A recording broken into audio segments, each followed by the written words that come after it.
Muy buenas tardes, Dios los bendice. Vamos a tener hoy nuestro siguiente estudio. Hoy nos toca ver la iglesia de Filadelfia.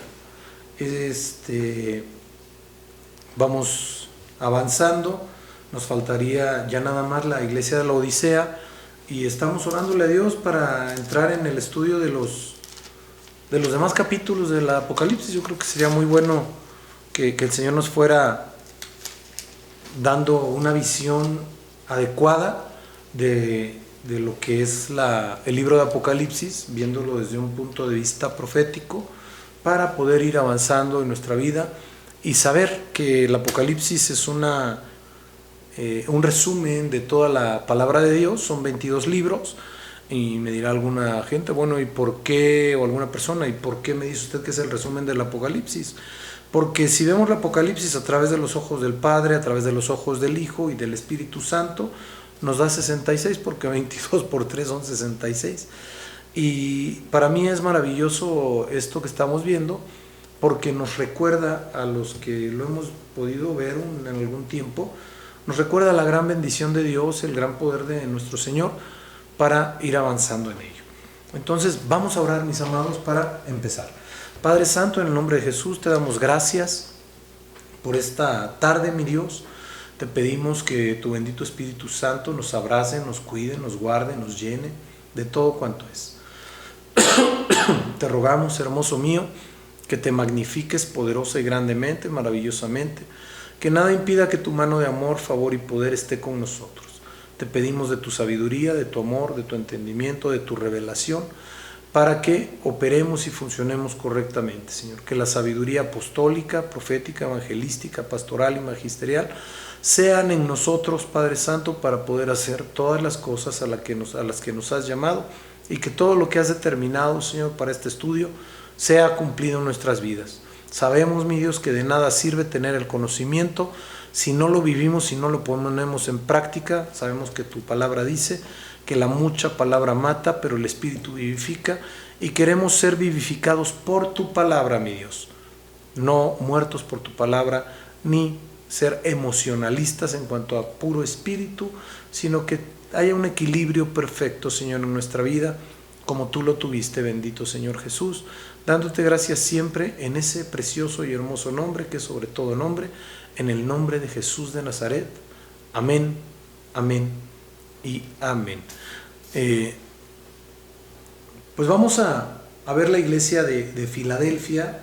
Es algo importante que debemos saber. Quiero empezar a leer el verso 7, que dice: escribe el ángel de la iglesia en Filadelfia, estas son las cosas que dice el santo, el verdadero, el que tiene la llave de David, el que abre y ninguno cierra, y cierra y ninguno abre.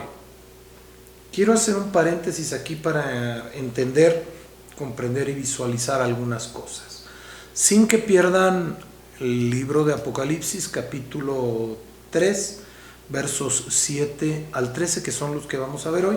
Les voy a pedir que vayamos al libro de Isaías, capítulo 22, verso 21. Isaías 22, verso 21. Y aquí me interesa mucho ir viendo algunos puntos que son importantes para que podamos avanzar y caminar en este entendimiento.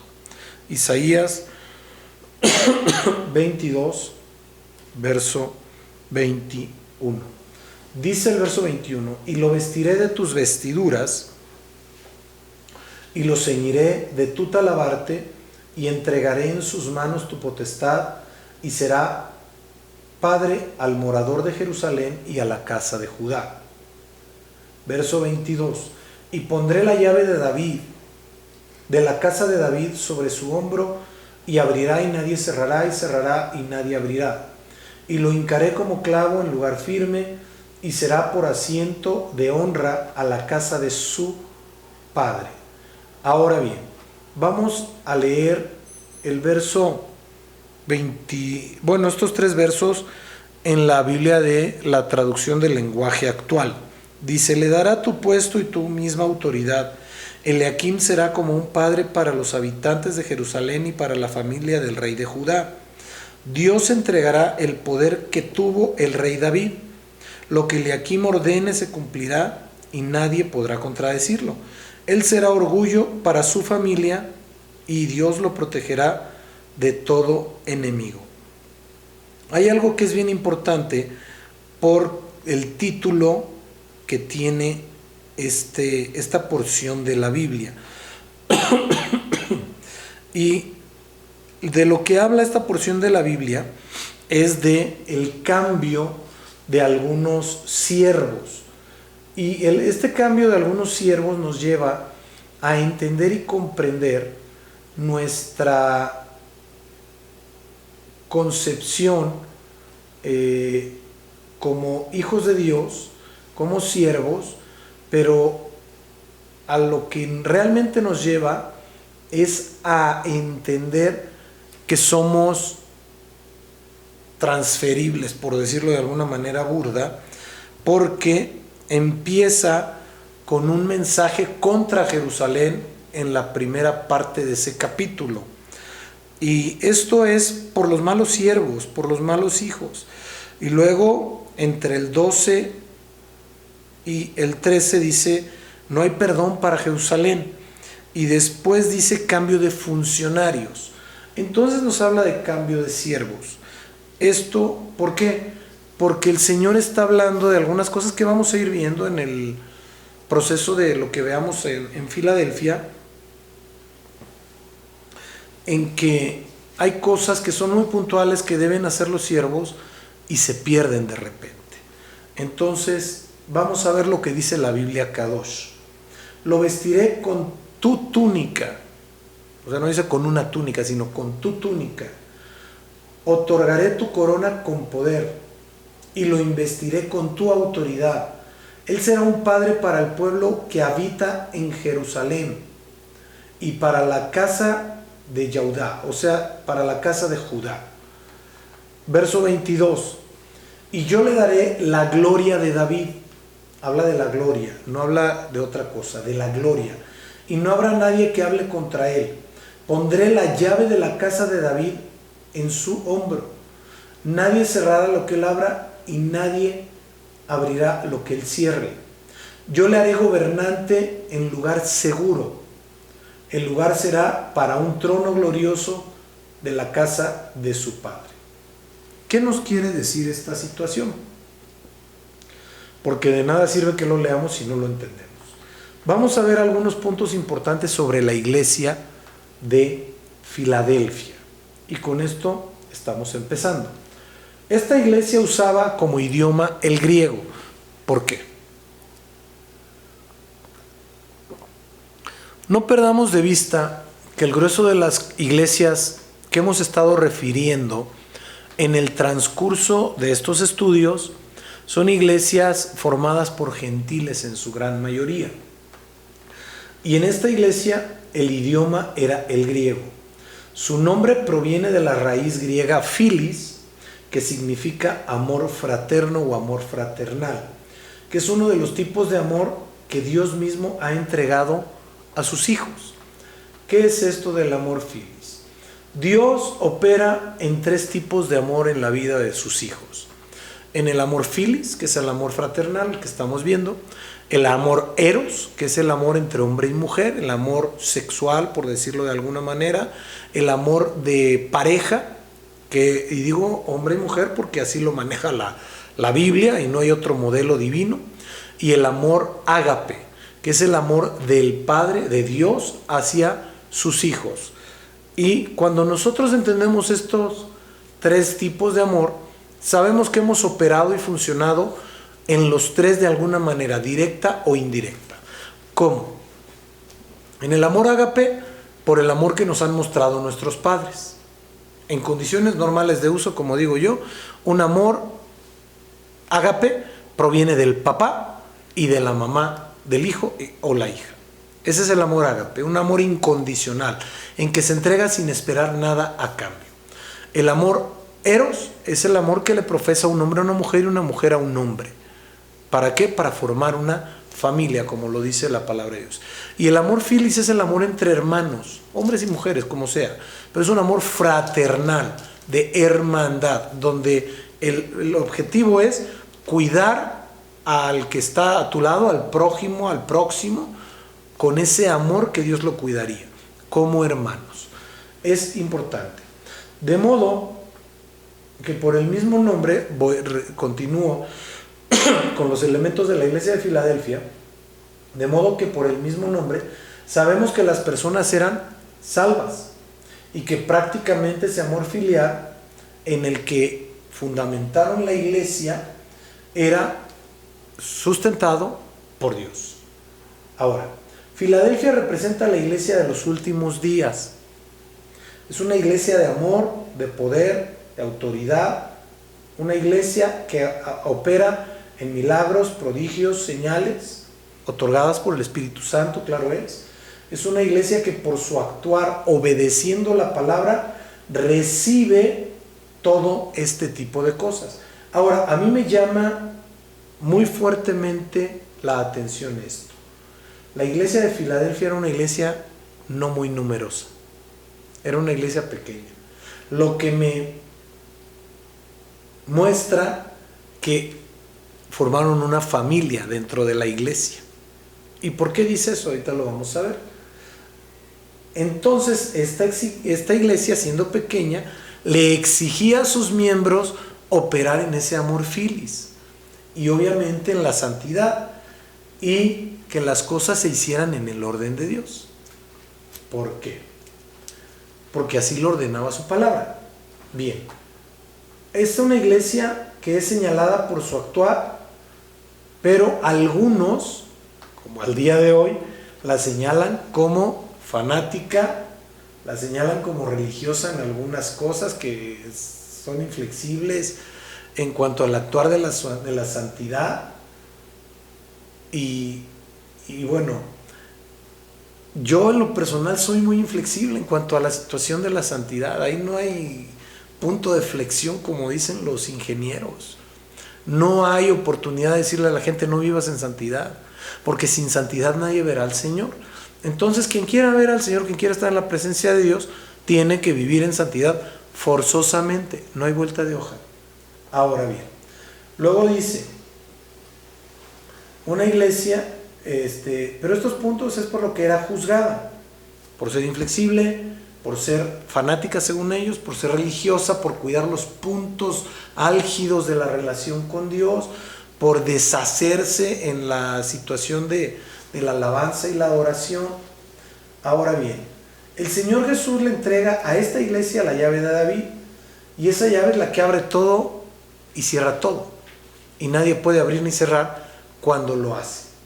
Ahora, como era una iglesia pequeña, sus esfuerzos misioneros eran ocasionales. Normalmente las iglesias que son misioneras son muy grandes, y entonces mandan grupos de misiones a evangelizar. Esto es muy bueno. Y no quiero decir con esto que la iglesia pequeña no lo tiene que hacer. Sí lo debe hacer, pero de manera personal. Tiene que trabajar haciendo discípulos, como dice la palabra. Ahora bien, ¿cómo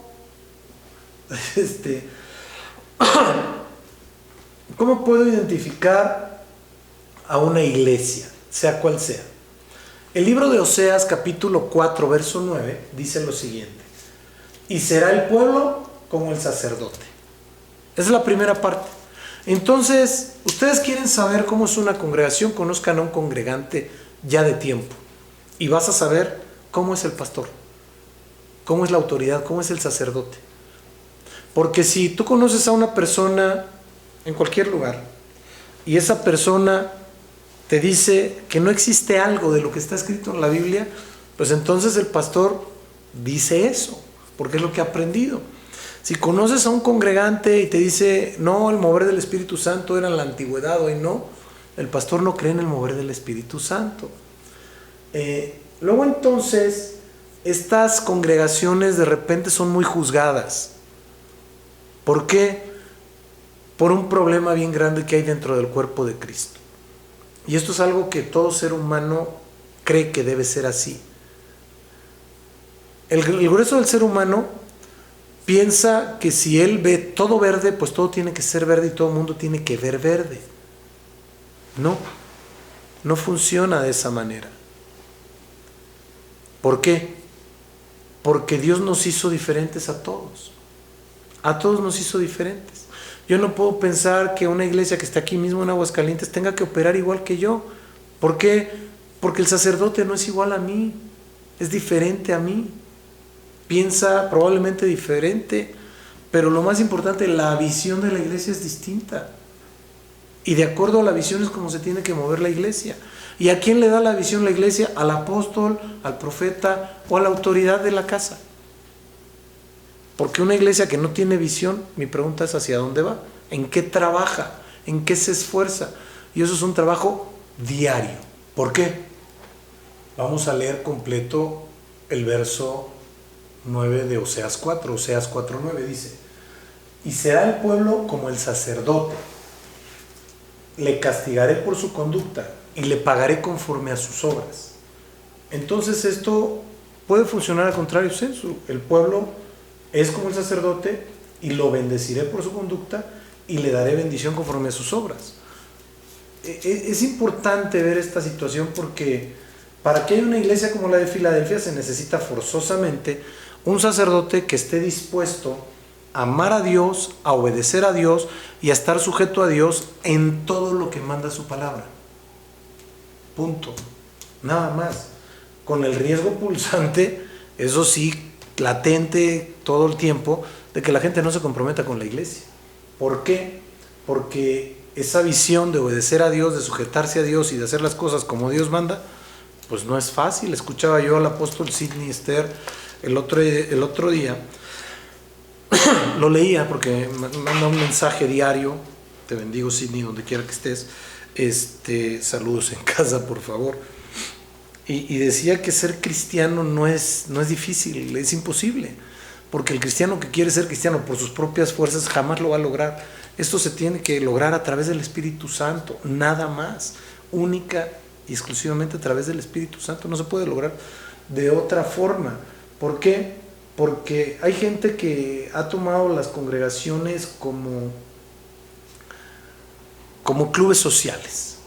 Y si no cumplen sus expectativas, entonces la iglesia no es buena.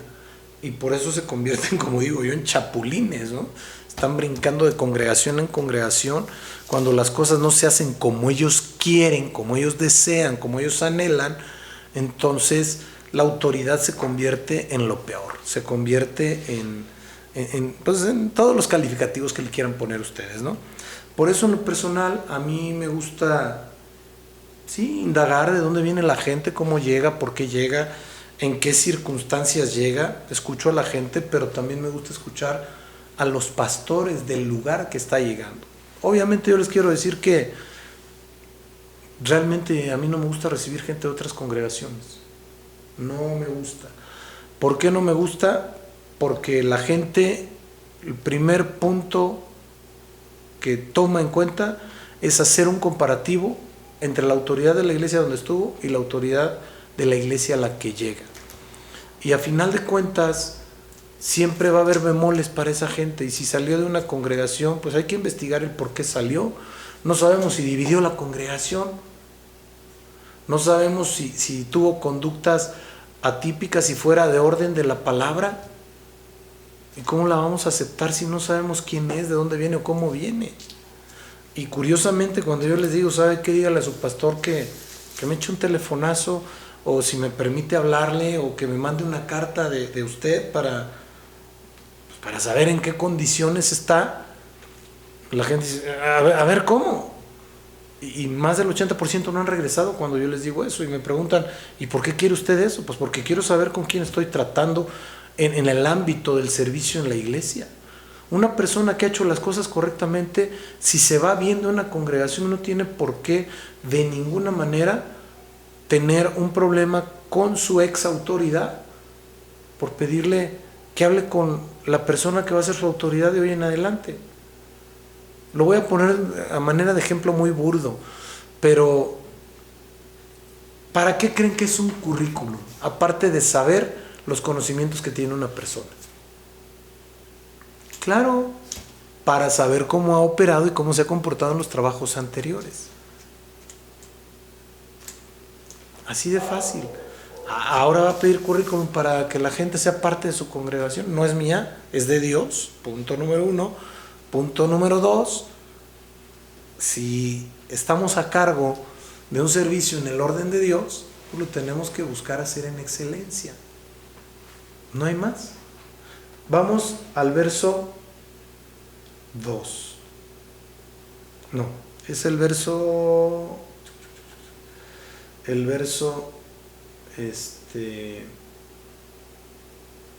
Ay, bendito Dios. El verso 8, perdón.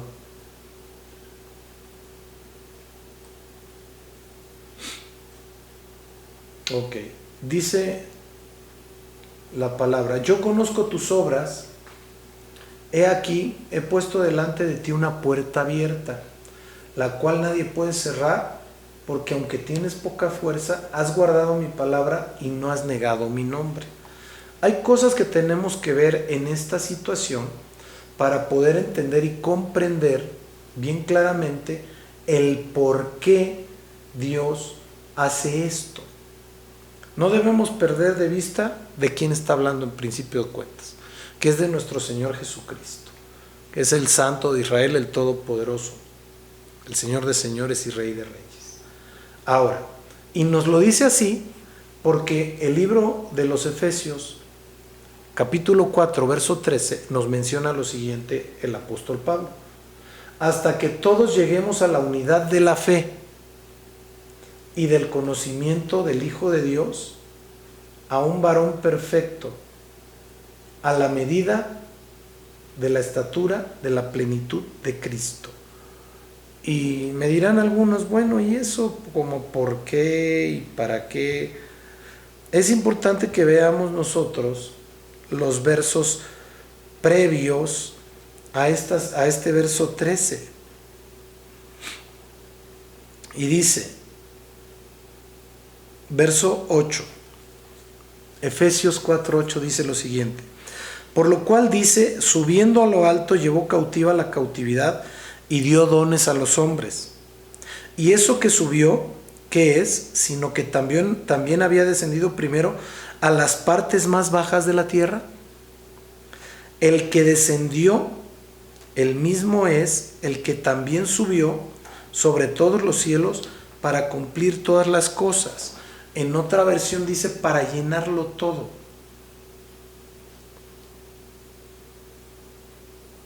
El libro de los Efesios. Regálame un segundito acá, vamos a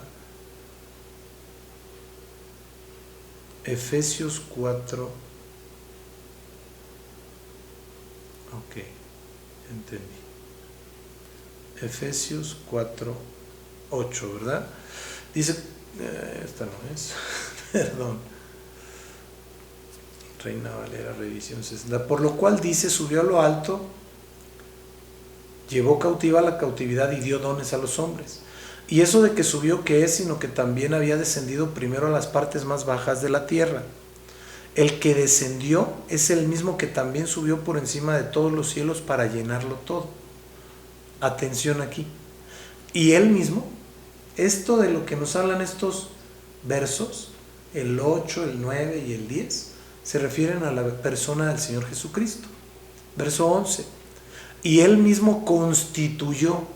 Constituir es crear, iniciar, arrancar, desarrollar. Dice, y él mismo constituyó a unos apóstoles, a otros profetas, a otros evangelistas, a otros pastores y maestros. ¿Y para qué sirven esos 5 ministerios? Para que algunas personas digan que ya no existen los apóstoles, ya no existen los profetas. No, mis amados, no sirven para eso, sino sirven para perfeccionar a los santos para la obra del ministerio, para la edificación del cuerpo de Cristo. Mi pregunta es, ¿por qué constituiría el Señor esta situación de constituir apóstoles, profetas, evangelistas, pastores y maestros. 5 ministerios para, como dice, perfeccionar a los santos. Si esos 5 ministerios son el 100% de lo que constituyó, si quitamos 2, nos queda el 60%. Por eso la iglesia está adoleciendo hoy de tantas cosas. Número 1, porque hay gente que dice que no existen los apóstoles y no existen los profetas. Y número 2, lo dicen porque no quieren oír la voz de Dios, creo yo, no sé. Número 3, porque hay personas que no les gusta sujetarse a las autoridades superiores. Número 4, porque van en contra de la palabra de Dios. Pero lo más usual es que yo creo que quieren hacer su voluntad. Pero lo trágico es que el cuerpo de Cristo está caminando al 60%. Ahora, entendiendo el apostolado, el ministerio como tal no es para valerse de los otros ministerios, sino para servirlos, para bendecirlos, para guardarlos, para cuidarlos, para guiarlos correctamente. Y me preguntarán algunos, bueno, ¿quiénes son los apóstoles entonces? La Biblia lo marca muy claro. Hay requisitos muy claros que nos marca el libro de los Hechos, que tuvo que tener un apóstol para operar como eso. Los mismos evangelios nos lo marcan, pero hay que leerlo. Entonces, no nos dejemos engañar, mis amados. Si la palabra de Dios dice que Él mismo constituyó, la Biblia de las Américas dice, y Él dio a algunos el ser apóstoles, a otros profetas, a otros evangelistas, a otros pastores y maestros, mi pregunta es, ¿por qué los levantaría y después los desecharía? A mí que me contesten eso, ¿no? Y la pregunta, pues no me la han podido contestar, porque siempre me dicen que es por la gracia de Dios que eso fue en la antigüedad y hoy ya no. Entonces, ¿es un nuevo Dios al que la gente sirve o cómo? No entiendo, de verdad. Mi poca inteligencia, perdón que lo diga así, no me permite entender otra circunstancia que dice, Él mismo los constituyó, Él mismo los creó, Él mismo los hizo. Entonces, si Él lo dio, como dice la Biblia de las Américas, como lo dice la Biblia Kadosh, además Él dio a algunos el ser emisarios, a otros profetas, enviados, apóstol quiere decir el enviado, el emisario, profetas, a otros proclamadores de las buenas noticias, a otros pastores y a otros maestros. El proclamador de las buenas noticias es el evangelista. Mi pregunta es, ¿por qué los quitaría? ¿O para qué los quitaría? ¿O por qué no nos dejó en alguno de los libros entre Efesios y Apocalipsis y desaparecerán estos 2 ministerios? No lo entiendo. Y lo hago puntualmente así porque hoy se ha dado en muchos lugares el hecho de decir que ya no existen. Ya no existen. ¿El siervo de Dios es siervo de Dios? Pregunto yo, ¿sí o no? Y si es un siervo, ¿por qué se pone otros nombres? Que se ponga el nombre que Dios, al que lo ha llamado a servir. Si lo ha llamado a ser pastor, que sea pastor. Si lo ha llamado a ser maestro, que sea maestro. Si lo ha llamado a ser evangelista, que sea evangelista. Si lo ha llamado a ser profeta, que sea profeta. Y si lo ha llamado a ser apóstol, que sea apóstol, pero teniendo un genuino llamado por Dios. Bueno, oiga, pero es un problema porque hay muchos mentirosos, como vimos en la iglesia esta fue en Efeso donde vimos. Sí, es aquí, creo.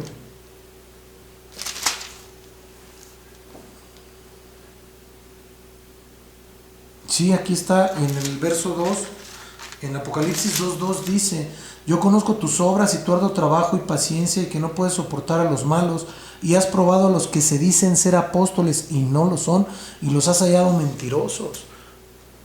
Gloria a Dios que haya quien los encuentre mentirosos, pero por la incongruencia de su vida. no por otra cosa, no porque se le ocurra, ay, vamos a tumbar a todos los apóstoles, a todos los profetas, porque yo creo que no se trata de lo que creamos, se trata de lo que dice la palabra de Dios, mis amados. Es importante eso, para que no caigamos en ningún engaño de Satanás. Yo le digo a la gente, mire, no me crea a mí, hágale como los de Berea, lea la Biblia. Leyendo la Biblia entendemos lo que nos dice.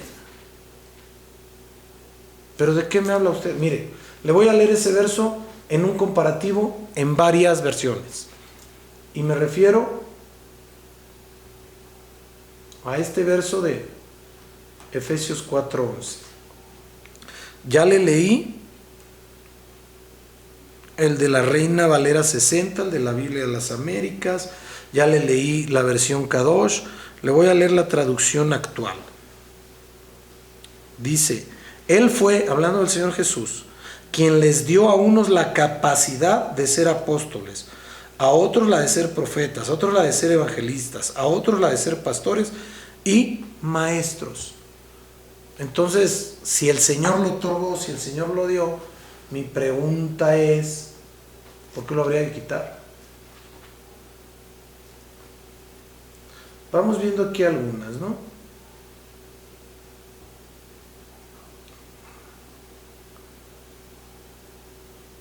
Él mismo dio. La Jeremías 2001, la Biblia de Jeremías 2001, en Efesios 4:11 dice, Él mismo dispuso que unos fueran apóstoles, otros profetas, otros evangelistas, otros pastores y otros maestros. Él lo dispuso el Señor Jesús. La DHH 2002 dice, y Él mismo concedió a unos ser apóstoles, otros profetas, otros evangelistas, otros pastores y maestros. Y me preguntarán a alguien, ¿y por qué se está deteniendo tanto ahí? Bueno, porque Dios lo hizo, y esto puede ser un tropiezo para mucha gente en la iglesia. Por eso, NBI, Él mismo constituyó unos apóstoles, otros profetas, otros evangelistas, otros pastores y maestros. La Oro, y Él mismo ha constituido a unos apóstoles, a otros profetas, otros evangelistas, otros pastores y maestros. Entonces, al final del día, mis amados, esto es una realidad que estamos viviendo y que está latente. Y como está latente, lo único que tenemos que hacer es lo que dice Apocalipsis 2. Probad los espíritus si son de Dios o no son de Dios. Y probando los espíritus sabremos realmente si eso no es. Pero vamos a continuar con Filadelfia porque si no, no vamos a acabar. Bendito Dios del cielo. Esto lo hice para que quedara muy claro. Este verso que acabamos de leer, el verso 7 de lo de Filadelfia, nos deja algunos puntos importantes. Primero, la unidad de la fe que debemos tener todos en el Señor Jesucristo. El conocimiento del Hijo de Dios, que es el mismo Señor Jesucristo. ¿Cómo logramos esto? A través de conocer, entender, discernir y actuar espiritualmente. Repito, a través de conocer por medio de la Escritura, entender la Escritura, discernir la Escritura y actuar de acuerdo a la Escritura en el Espíritu. ¿Por qué? Porque Romanos 8, 5 y 6 dice, porque los que son de la carne piensan en las cosas de la carne, pero los que son del Espíritu en las cosas del Espíritu. Porque el ocuparse de la carne es muerte, pero el ocuparse del Espíritu es vida y paz. Luego entonces, ¿de qué nos tenemos que ocupar? De las cosas del Espíritu. Ahora bien, vamos al verso 8, Apocalipsis 3, 8. Muy bien, dice, yo conozco tus obras y he aquí que he puesto delante de ti una puerta abierta, la cual nadie puede cerrar, porque aunque tienes poca fuerza, has guardado mi palabra y no has negado mi nombre. Es bien importante que veamos esto. Aquí viene una promesa que es bien grande al poner una puerta delante de nosotros abierta, porque esta puerta la abre el Señor y es un acceso a las bendiciones. Pero además esta puerta, el único que la abre es el Señor Jesucristo y el único que la cierra es el mismo Señor Jesucristo. ¿Y cómo podemos nosotros visualizar si está abierta o está cerrada? A través del discernimiento espiritual que el mismo Señor nos da. Ahora bien, hay otra condición que nos menciona este verso. Habla de la poca fuerza. Aquí, acordémonos que somos espíritu, alma y cuerpo. El enlace entre el cuerpo y el espíritu es el alma. Entonces, este cuerpo espiritual puede tener poca fuerza, aunque el cuerpo físico sea muy fuerte y viceversa, ¿no? Luego entonces dice que tiene poca fuerza. Dice, aunque tienes poca fuerza, has guardado. Déjame regresar un poquitín. Porque aunque tienes poca fuerza, has guardado mi palabra y no has negado mi nombre. Esta situación de la poca fuerza nos muestra en dónde se encuentra la verdadera fuerza. Y la fuerza de un hijo de Dios es estar sustentado, asido de la mano de Dios, tomado de la mano de Dios, tomado de la mano de Jesús para que Él haga las obras. Y les traigo a memoria el evento cuando el pueblo de Israel pasó por el Mar Rojo. Moisés fue y le clamó al Señor, le dijo, ¿por qué me clamas? Levanta las manos para que el pueblo pueda pasar. Moisés por sí mismo no hubiera abierto ni un charco. Perdón, y no minimizo nada, al contrario, gloria a Dios sea por Moisés. Pero el que abrió el mar fue el Señor, no fue Moisés. Moisés lo único que hizo es levantar las manos, como lo que hacemos los siervos. Los milagros no operan por nosotros, operan porque Dios quiere que operen. Si es real que Dios le da dones a los hombres, que da poder, que da autoridad, sí. Pero el que hace los milagros es Dios, no el hombre. Punto. Por eso tenemos que poner los ojos en el autor y consumador de la fe, que es Cristo Jesús. Nadie más, mis amados. Solo Él. Es importante que visualicemos esto. Ahora, guardar la palabra y nunca negarlo, esto es totalmente conductual. Y eso se llama santidad. Porque de la santidad se deriva la obediencia y la sujeción a su palabra. Y el que no vive en santidad, pues no obedece y no es sujeto. Y el que no obedece, obvio, desobedece. Y el que no es sujeto es un insujeto. Entonces no acata reglas, no acata normas, no acata la palabra de Dios, sino que hace las cosas como Él quiere. Es como cuando una mamá le dice al niño que lo llama a comer, les voy a poner un ejemplo muy burdo, y le dice, ven y siéntate a comer. Porque ya le habló 20 veces, ¿no? Y el muchacho no entiende. Y el muchacho va, quita la silla y se para ahí. Dice, no, pon la silla y te sientas. Bueno, me siento, pero por dentro estoy parado. ¿Dónde está la obediencia ahí? Es una total desobediencia, manipulando una situación física y natural, pero su corazón está desobedeciendo. Por eso es tan importante que entendamos que lo que vale delante de Dios es nuestro corazón.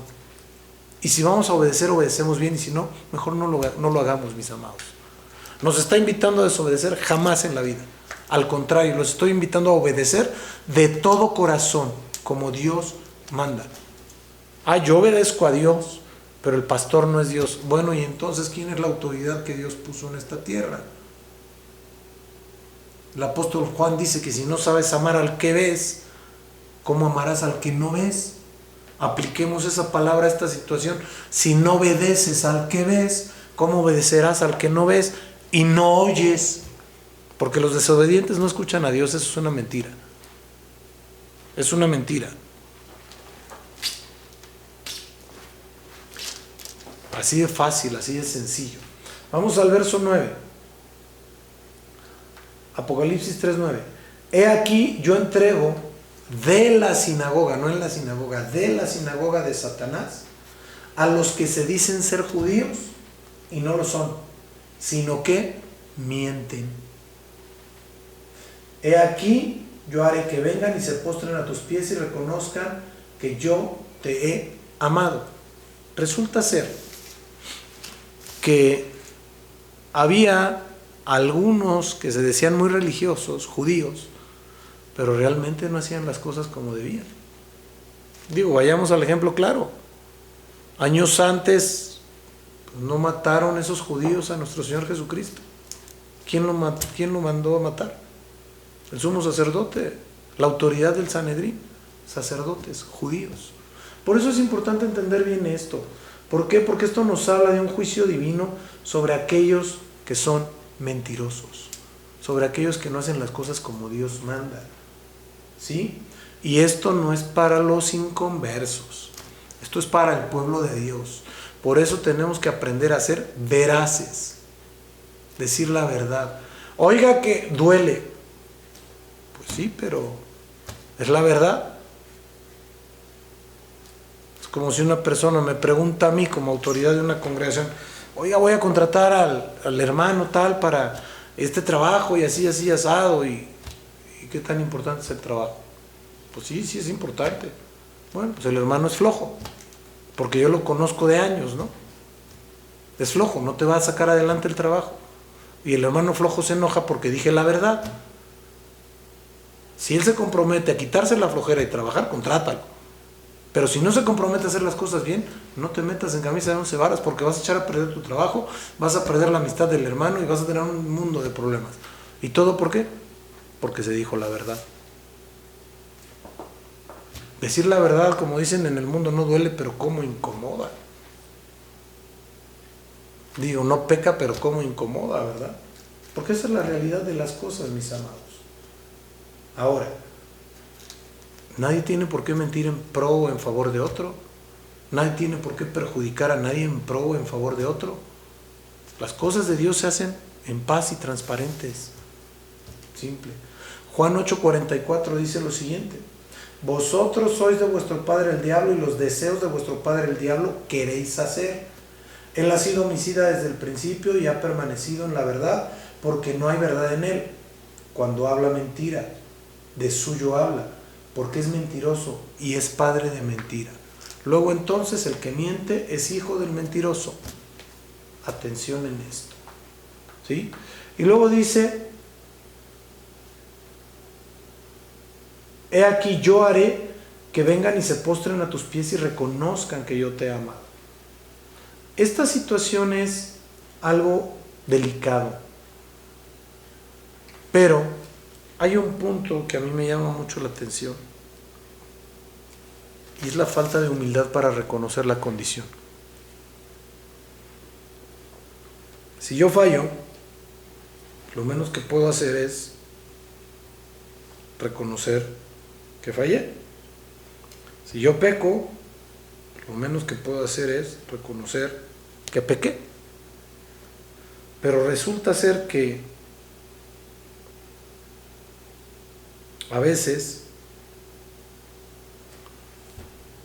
nos cuesta mucho trabajo doblegar ese orgullo para ir y decir: sí, me equivoqué, perdón, punto.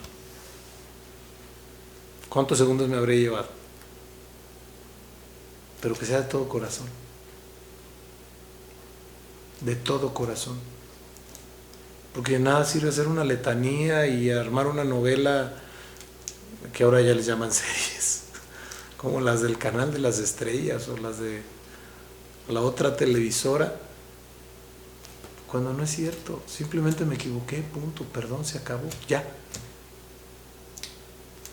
Pero es reconocer esa condición, porque si no sabemos reconocer esa condición es bien complicado. Pero ¿por qué dice esa frase: he aquí yo haré que vengan y se postren a tus pies y reconozcan que yo te he amado? Porque cuando Dios levanta a un siervo en poder y en autoridad, se le conoce, se sabe quién es. Pero muchas veces las situaciones humanas no nos permiten acercarnos a ese siervo para decirle: ¿sabe qué? Yo hice probablemente malas cosas, pude haber murmurado, pude haber dicho lo que ustedes quieran, gusten y manden. Decirle: perdónenme, pero sé que Dios le ama, sé que Dios lo ha levantado por algo, y aquí estoy para apoyar en la obra del Señor en lo que se necesite. Es importante entender esto. Verso 10: por cuanto has guardado la palabra de mi paciencia, yo también te guardaré de la hora de la prueba que ha de venir sobre el mundo entero, para probar a los que moran sobre la tierra. Entonces, la gente va a ser probada. La gente va a pasar momentos álgidos, momentos difíciles. Y ahí es donde se va a saber de qué está hecho. ¿Sabe cuándo se conoce a una persona realmente cómo es? Cuando hay una situación difícil, compleja, una situación donde se necesita temple, donde se necesita carácter. Ahí es donde nosotros vamos avanzando, vamos madurando y vamos creciendo. Porque si a la primera de cambios me aparto, me retiro, no me gustó lo que hizo la persona, pues estoy mal, ¿no? Es como cuando se casa uno. Platicaba mi esposa hace un par de días, creo, no, ayer, y mencionó la situación de que los primeros años del matrimonio son de ajustes, son de problemas, son a veces hasta de choque, mil cosas, ¿no? Y yo creo que sí, pues el simple hecho de dormir al lado de una persona cuando nunca has dormido con una persona es difícil, es complejo. El aprender a comer lo que le gusta comer a ella o a él es complejo, es difícil. El entender que se pueden sentar en una misma mesa y uno quiere comer una cosa y el otro otra, es complejo. Pero al final del día Dios va amalgamando, va uniendo todo para que todo funcione correctamente. Y esto operaba en una plática que teníamos en relación a las complejidades dentro de las congregaciones. ¿Y a qué voy con esto? Si a la primera de cambios, que hay algún problema dentro del matrimonio, él o ella renuncian, no se forma nada, no sucede nada. Por eso a mí me gusta preguntarle a los matrimonios ya de años, ¿qué han hecho para estar juntos? Y no he encontrado uno que me diga, ha sido luna de miel todo el tiempo. Jamás, jamás. Jamás, porque han tenido sus lunas de miel y sus lunas de hiel también. ¿Por qué? Porque son pruebas, como dice el Señor. Pruebas que tienen que ser aprobadas para que madure la relación, para que madure él y ella como matrimonio, para que se desarrollen, crezcan y entonces en esa madurez puedan desarrollar una familia correctamente. No es de que no me gustó lo que dijiste, ya me voy. Pues no está fácil. Vamos al libro de Josué, por favor, capítulo 1, versos 7 al 9. ¿Y a qué voy con esto? A lo que dice el Señor de guardar su palabra, guardarla, cuidarla. Dice Josué 1:7, solamente esfuérzate y sé muy valiente para cuidar de hacer conforme a toda la ley que mi siervo Moisés te mandó, no te apartes de ella ni a diestra ni a siniestra, para que seas prosperado en todas las cosas que emprendas. Yo quiero ser prosperado, tengo que esforzarme con valentía, cuidar de hacer conforme a la palabra de Dios. Cuidarme de hacer conforme a la palabra de Dios, me tengo que esforzar, ser valiente en ese esfuerzo, no me va a llegar del cielo, tengo que luchar, tengo que trabajar. Yo no he visto un árbol ni en la Biblia que diga que le colgaban billetes, mis amados. No, tengo que trabajar, me tengo que esforzar para poder obtener los recursos financieros para mantener mi hogar, para poder tener todo lo que tengo. ¿Y por qué digo esto? Porque muchas veces la gente piensa que viniendo a los pies de Cristo, el Señor va a poner un árbol mágico que le van a salir billetes y de ahí van a resolver su vida.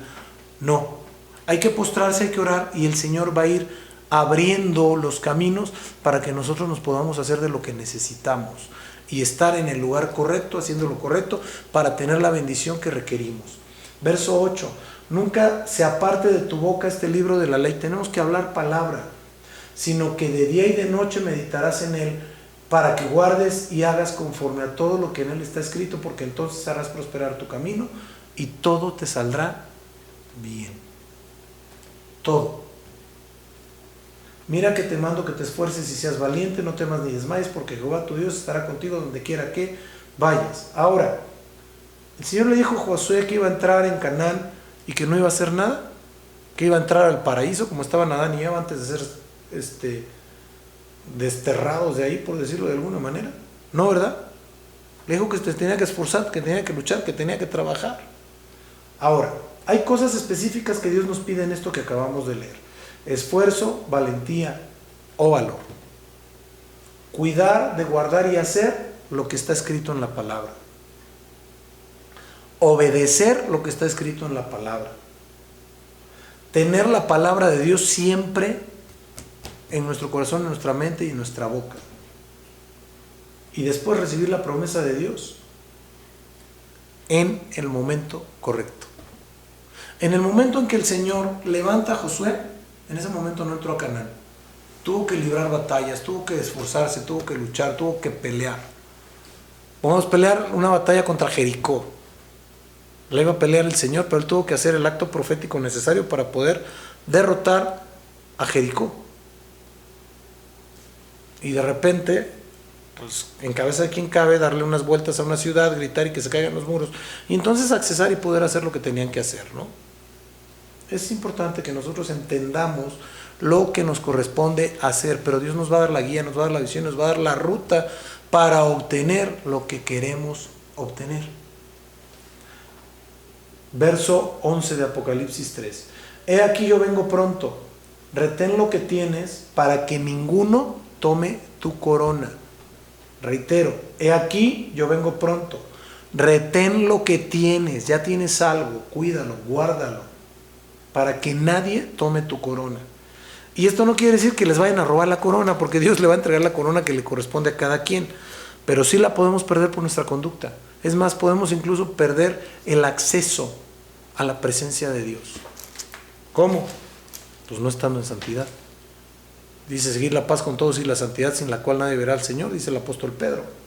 Bueno, ahora, ¿por qué nos dice esto? Retenerlo, porque hay el riesgo de perderlo. Dios nos ha entregado algunas cosas que son bien importantes, pero tenemos también que entender la profundidad de lo que nos está diciendo. Ahora, Éxodo 34:20 nos dice lo siguiente: pero redimirás con cordero el primogénito del asno. Si no lo redimieres, quebrarás su cerviz. Redimirás todo primogénito de tus hijos. Y ninguno se presentará delante de mí con las manos vacías. Yo conozco mucha gente que se presenta delante de Dios con las manos vacías. Y aquí dice que no se puede presentar delante de Dios con las manos vacías. Hay que entenderlo. Hay que entenderlo. Entonces Dios mismo nos está preparando para la Nueva Jerusalén, o en la Nueva Jerusalén le podamos entregar algo. La Biblia dice que vamos a arrojar nuestras coronas delante del Cordero. Zacarías 6:14 dice lo siguiente: las coronas servirán a Elem, Tobías, Gedías y a Agén, hijos de Sofonías, como memoria en el templo de Jehová. Como memoria. Esas coronas son como memoria de lo que hayas hecho en la casa de Dios. Y Apocalipsis 4:4 nos dice lo siguiente: y alrededor del trono había 24 tronos, y vi sentados en los tronos a 24 ancianos vestidos de ropas blancas, con coronas de oro en sus cabezas. Y esto, si usted se da cuenta de esto, vamos a Apocalipsis 4, por favor.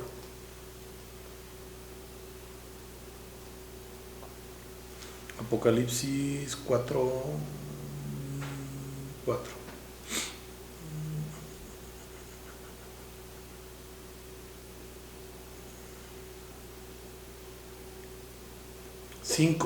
Y del trono salían truenos y relámpagos, y delante del trono ardían 7 antorchas, que son los 7 espíritus de Dios. Delante del trono había también algo que era transparente, como el cristal, y parecía un mar. En el centro del círculo alrededor del trono había 4 seres vivientes que tenían ojos en todo el cuerpo, por delante y por detrás. El primero, vamos mejor a la Reina Valera.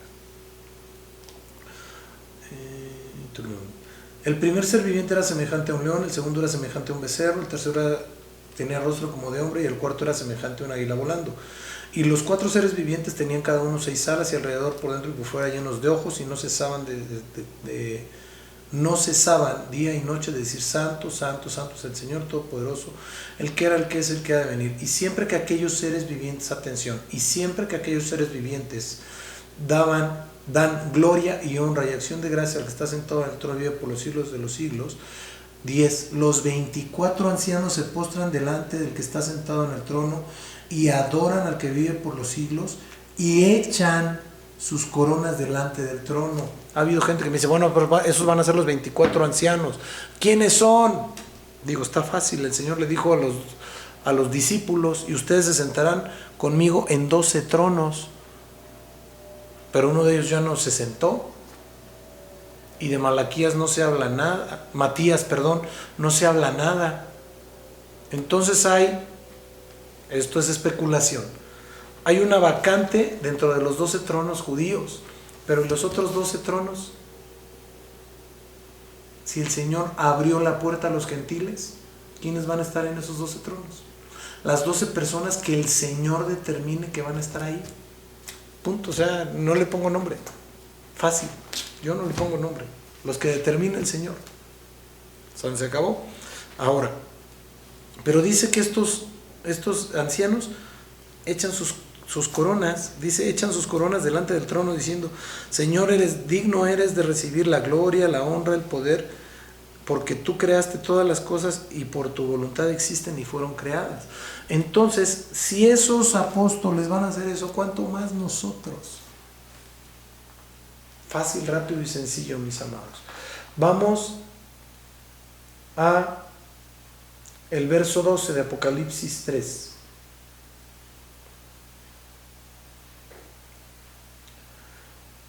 Dice, al que venciere, yo le daré en el templo de mi Dios, y nunca saldrá más de allí, y escribiré sobre él el nombre de mi Dios, y el nombre de la ciudad de mi Dios, la Nueva Jerusalén, la cual desciende del cielo de mi Dios, y un nombre nuevo. Ok, al que venciere. ¿Qué le va a dar el Señor al que venciere de estos de Filadelfia? Punto número 1, ser columna del templo de Dios. ¿Qué es esto? Ser una persona importante dentro del templo del Señor. ¿Y cómo puedo ser importante si yo no soy ministro? Pues puedes hacer muchas cosas, muchísimas cosas.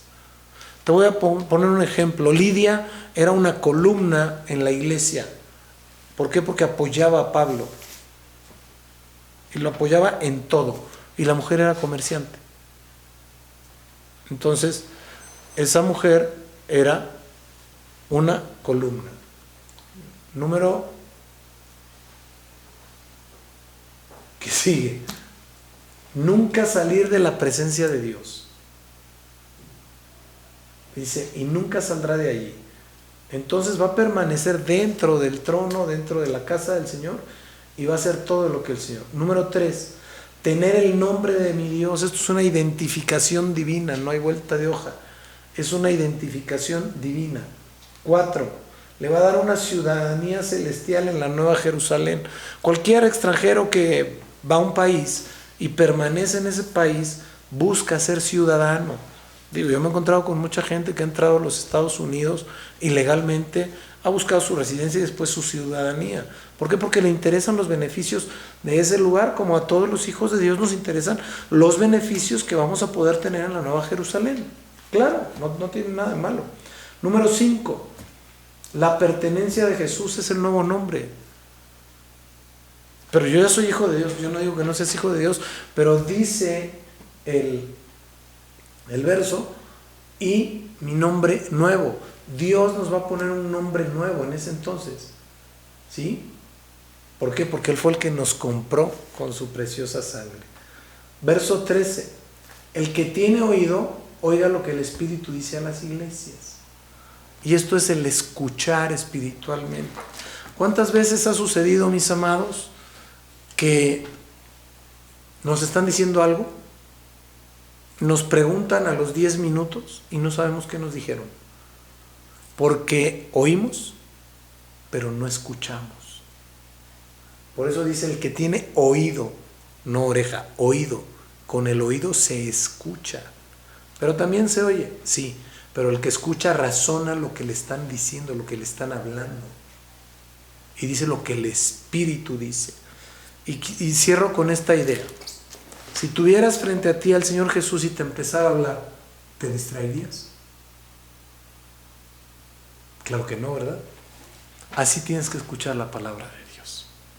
Así, como si fuera el Señor Jesucristo el que te estuviera hablando.